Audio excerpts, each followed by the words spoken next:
असुर हुआ है जिसका नाम था बाणासुर। बाणासुर भगवान शांब सदाशिव का परम भक्त था। उसका एक ही काम था, नित्य प्रति ओम नमः शिवाय, ओम नमः शिवाय, ओम नमः शिवाय इस महामंत्र का वह नित्य प्रति जाप किया करता था। एक समय की बात है, ओंकारेश्वर में यह नर्मदा मैया के पावन तट पर बैठा हुआ था और उस समय भगवान सांब सदाशिव का अभिषेक कर रहा था। इसके अभिषेक करने का, साधना करने का जो तरीका है वह बड़ा विलक्षण है। हमारा नित्य प्रति वहां पार्थिव बनाता था। आज भी ओंकारेश्वर में जब भी आप दर्शन करने जाएं तो वहां दो शिवलिंग हैं, एक ममलेश्वर है और एक ओंकारेश्वर है। हमें दोनों शिवलिंग का दर्शन करना चाहिए और जो नर्मदा पुराण के अंतर्गत है तो हमें अमलेश्वर महादेव के पहले दर्शन करना चाहिए और उसके पश्चात ओंकारेश्वर महादेव के हमें दर्शन करना चाहिए, यह नियम है।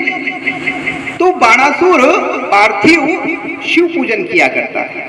नित्य प्रति 1108 पार्थिव बनाता, भगवान का पूजन करता और मैया नर्मदा में ही उनको वह विसर्जन कर देता था। पार्थिव का नियम है कि जब हम पार्थिव पूजा करें तो महाराज जैसे ही संध्या की बेला होती है, उस संध्या की बेला के पहले, जिसको हम गोधूली बेला भी कहते हैं, शाम, उससे पहले पूजन अर्चना ध्यान वंदना करके और भगवान सांब सदाशिव जो पार्थिव स्वरूप हैं उनको जल में विसर्जन कर देना चाहिए। बिल्व पत्र आदि से उनका पूजन करें, यही नियम बाणासुर का था। एक समय की बात है, भगवान कैलाश में विराजमान थे और भगवान का मन हुआ कि आज मैं नृत्य करूं। क्यों कि मन हमारा ही नहीं होता है, वरन हमारे भगवान का भी कभी कभी मन होता है। जैसे हम भगवान के लिए, परमात्मा के लिए हमारा मन उनके दर्शन के लिए तरसता है ना, ऐसे ही वह शिव भी अपने भक्तों के लिए तरसता है। केवल भक्त को ही भगवान की याद नहीं आती है, ध्यान रखना, वो परमात्मा भी अपने भक्त को याद करता है।